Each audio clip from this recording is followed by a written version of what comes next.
Hello again. This is your host, Search Out Ever Brochures, and this is another episode of Growing Up in the Wilds of Suburbia. Today's episode is on devoting yourself to something measurable. Reasons for devoting yourself to something measurable is you want to be able to give yourself the reward of progress, to see where it isn't happening and see where it is happening. Especially the more measurable it is, the more you can realize if you are making timeline of progress than what you may have thought you should be making, and or actually that's it, and or is not necessary there. You want to be able to see that, because if you're putting effort into something to make change, the more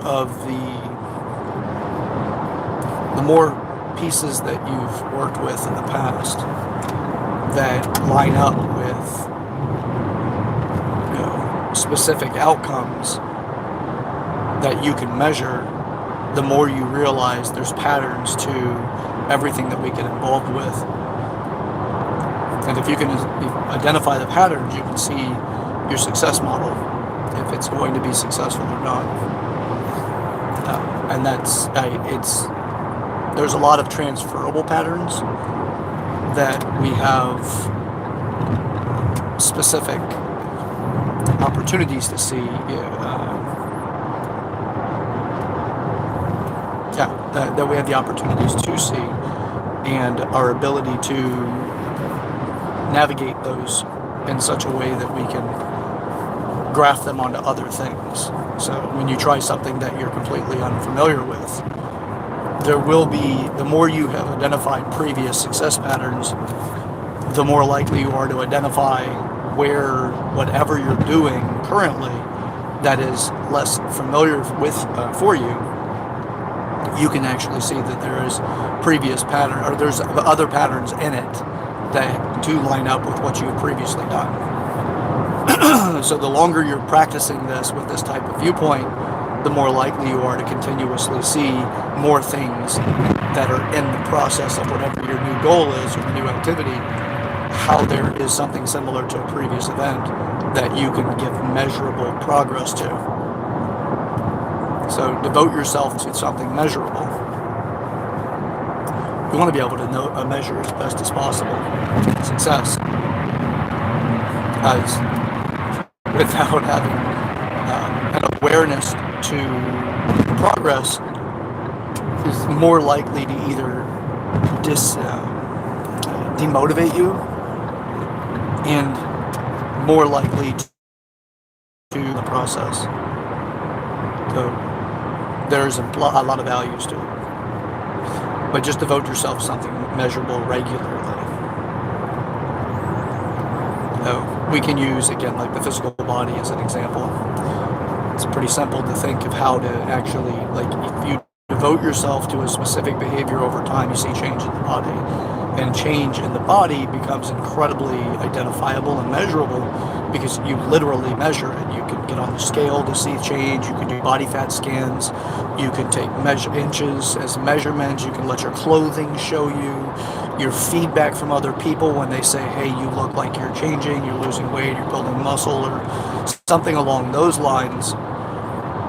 It's all very measurable and obviously measurable, and you're familiar with it because you've seen other people do it, and you yourself have probably also gone through those kind of changes at some other time in your life or currently going through it. Now, there's other places that can happen. You can do it in any area of maturity. Of all 8 areas that I teach about maturity, you can see measurable change in each one of them if you're familiar with what the pattern looks like to be successful when you're eliciting change. So devote yourself to something easier to identify as measurable, so that you can put that to work in areas you're less familiar with. It'll be a lot more comforting to be able to see some sort of change. that does give you measurable value. Continue that process. Before you know it, life will change around you, especially if you're taking on all 8 areas of maturity over time. I wouldn't suggest taking on all 8 areas at one time. You will do that, but you won't.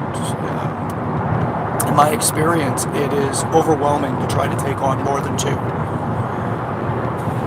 And some people take on more than 1. Now, the way that I currently do it is I take on all 8, but when the situation calls for the most. So it oscillates. It'll go in between. It's not like I stay hyper-focused on one area to develop myself and then I dismiss the other 7. It's not like that. It's whatever the situation calls for the greatest degree of attention.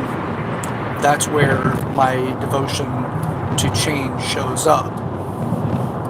Now, I do this all day, every day, but I've also been doing this for well over a decade with awareness. But prior to the awareness, I was doing it without having awareness. It was kind of like, it was the fishbowl that I've lived in. It's the reality that I've had. I did not know people didn't think the way that I do.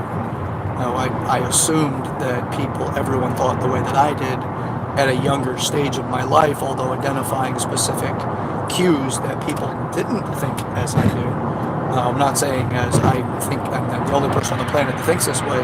It's possible, but not as likely in my opinion. But you can't, that's a hard thing to measure, especially in how many different degrees of thinking there actually is, or that there are. It's more measurable. It's harder to make that kind of conclusive statement. So instead of living in the I'm special world, I just may not be a high percentage or there may not be a high percentage of people that think the way that I do in the world. But that does not mean that I'm alone in the way that I think. And the way that I view things, the way that I am structured. And with that, I don't come from a world that I'm some sort of special commodity. I don't have that view, and I prefer to stay connected with people. I don't want to be so incredibly separated out of this, position of rarity. It's more of, okay, how can I bond with more? How can I connect with more people? How can I create intimacy with people? Now, you see, these things are important to talk about at the moment simply because if you take this process on where you become devoted to something measurable before you know it, you'll find yourself in a transformed world. Now, you will be a prime mover for that transformation. Actually, you are the prime mover for that transformation. But you're also offering change to other people because of the way you be, not by what you preach. You can't sit back and demand that the world change and do nothing about it yourself, other than create a squeaky wheel scenario. Encourage other people to change so they leave you in the dust, or do you be the example that actually makes the world change? So evolve, mature is my preference, personally. This is all your call. If you want to live a life that is incredibly enriched and passionate and rewarding, potent, then you have to create that world. No one's going to create it for you. If somebody else creates a world like that, they did it for themselves. If they did it for themselves, you are not the key player of that world. Romance novels and Disney and the fairy tales of reality are what have done a great injustice to the ideas of what the world is. And it has people live into this idea of a lottery winning experience where, everybody has the soulmate in the world. There's a beautiful thing that I refer to as soul bonding, But that just means that you've met somebody who resonates on a level that's very similar to yourself. If you don't like resonates on a level, think of has developed areas about them that are incredibly similar to your own. Has a particular genetically they're genetically developed in a way that is similar to yourself. There's all kinds of ways of looking at why we match so well with other people. But it's up to you which preference you have. You may not like soulmate concepts and things like that. I personally think that you're going to have multiple people that you meet in your life that are like that to you, that would be easier to soul bond, if you will, or that's easier to become entangled in such a way that life changes. The emotional state that they create with you that has you feel more of yourself in such a way that you would refer to as being completed by the other person. The reality is that they're not completing anything about you. They complement you. It's more of they get you to see yourself. If there's a skill offered that you don't have because they do, if you do not take on a mentorship viewpoint on that skill, you will become dependent on them to provide it with you, and you become a dependent to them, which is not a good place for relationships to be. It's a great place for relationships to be when they complement one another greatly. But mentorship is a beautiful part of that. Now, if you don't have a mentorship type of relationship with your partner, you might want to get one going. Because it's so incredibly great to have. Who better to want you to be better than the person that tells you they love you? But not be better because they do it for you, but to be better because they help you see how to do it for yourself. And that is very rare in our relationships, because we're not built on relationships that complement each other that way. We seem to have more people that hold almost parental roles in relationships with their partner, that I take care of the financial situation. You don't need to worry about that. And that's more of a parental role than it is a partner role. Partner role would be, I can do this, I'm going to show you how to do it as well. That's beautiful. That is developmentally sound, and that is a gift to say that I want to see you successful if you and I are not together, or whether or not you and I are together, I want to see you successful. I love seeing people develop. I absolutely love seeing, the changes that people take on that cause them to experience life in such a way that they're maturing and developing and adapting. That's such a reward to me. And I wish to see that of my partners. Now, a previous partner of mine, she had crippling anxiety. And I found myself not being as supportive in developing her in such a way to take on the anxiety as soon as she took on a professional psychologist. And later I became more resentful towards the psychologist because of how she shared her therapies with me. Now, my ex-partner, how she shared what the therapist was doing with her. And it left me angry to a degree, because everything that I was hearing from my ex-partner was an approach of basic management, but more avoidance. Now, she didn't avoid the moments that gave her anxiety as much as she was just taught how to try to manage or cope with it versus really pursuing the root cause. Now, I was working with her, and again, I'm not a licensed psychologist, I'm not a social worker, nothing like that. It is my most impassioned subject. It's one of my most impassioned subjects that I just cannot get enough of. But when we would discuss things prior to this person going under, prior to her going under this person's care, uh, I would discuss with her how she got to where she was when we would have conversations.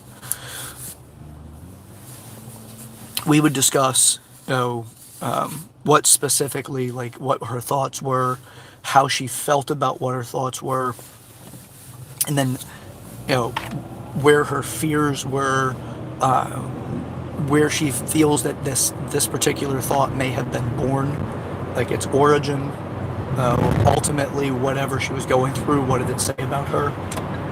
And one of the things that really got me upset about the therapist approach is that the therapist was reinforcing how to be a coward. Now, I don't mean to sound harsh, as much as there's a psychological, or you can think about it as like a mechanical way of thinking, if you will. It's a structured way of thinking that reinforces cowardice. And what was the measurable value that was continuously brought up from this person was how to like just cope with and then avoid. It just really got me, because it felt like almost like a betrayal. And actually, I will say it felt like a betrayal if you go to somebody that you're asking for help. You're asking for help in such a way that it causes you to, asking for help in such a way that you're hoping to be freed from the thing, whatever it is. If it's anxiety, then hoping to be freed from anxiety. She was not given that, but more of something that dug her in to have panic attacks, and anxiety-driven panic attacks. It was very disempowering to witness. So I went on a little bit of a rant about a previous, girlfriend that her therapist did not help her.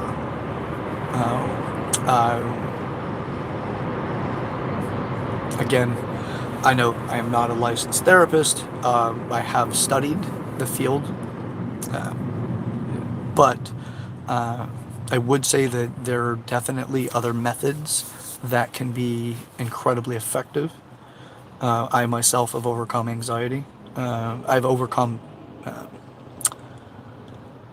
a social anxiety that when I would be around people, I would be, go through the crippling effects of having a panic attack, things like that, which I have discussed at length in other videos.